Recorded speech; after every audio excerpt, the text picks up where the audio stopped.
Hello, ഇന്നൊരു മീനച്ചാറാട്ടോ ഉണ്ടാക്കാൻ പോകുന്നത്. ട്യൂണയാണ് ഇട്ടിരിക്കുന്നത്. മീൻ നന്നായി വൃത്തിയാക്കിയിട്ട് ഉപ്പും മഞ്ഞൾപ്പൊടിയും മുളക് പൊടിയും ചേർത്ത് വെച്ചിരിക്കുക കേട്ടോ. അടുപ്പിൽ തീ കത്തിച്ച് നമ്മൾ വെളിച്ചെണ്ണ ഒഴിച്ചു, കരിവേപ്പില ഇട്ടു, പരട്ടി വെച്ചേക്കുന്ന മീനിട്ട് ഡീപ്പ് ഫ്രൈ ചെയ്തെടുക്കുക കേട്ടോ. നന്നായിട്ട് ഫ്രൈ ആവണേ. ആഹാ, ഇപ്പം തന്നെ കഴിക്കാൻ തോന്നുന്നു. കഴിച്ചു കേട്ടോ. ആ വെളിച്ചെണ്ണയിൽ തന്നെയായിട്ട് പിന്നെ നമ്മൾ ഉണ്ടാക്കുന്നത്. അത് നമ്മൾ ഇഞ്ചി ഉലുവയിട്ട് ആദ്യം പൊട്ടിച്ചിട്ട് ഇഞ്ചി, പച്ചമുളക്, വെളുത്തുള്ളി, കരിയാപ്പില എല്ലാം കൂടെ ഇട്ട് നമ്മൾ ഇച്ചിരി ഉപ്പും കൂടെ ഇട്ട് നമ്മൾ നന്നായിട്ട് വഴറ്റിയെടുക്കുക കേട്ടോ. കാന്താരി ഓപ്ഷണലാണ് കേട്ടോ.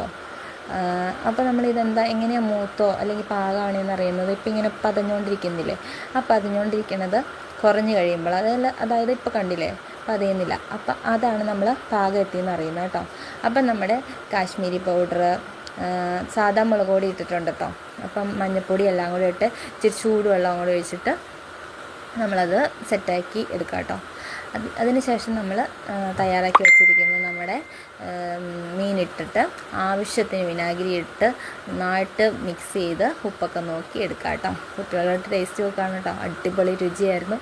നല്ല ചൂടൻ ചോറിൻ്റെ കൂടെ കഴിക്കാൻ അടിപൊളിയാട്ടോ. ട്രൈ ചെയ്ത് നോക്കൂ.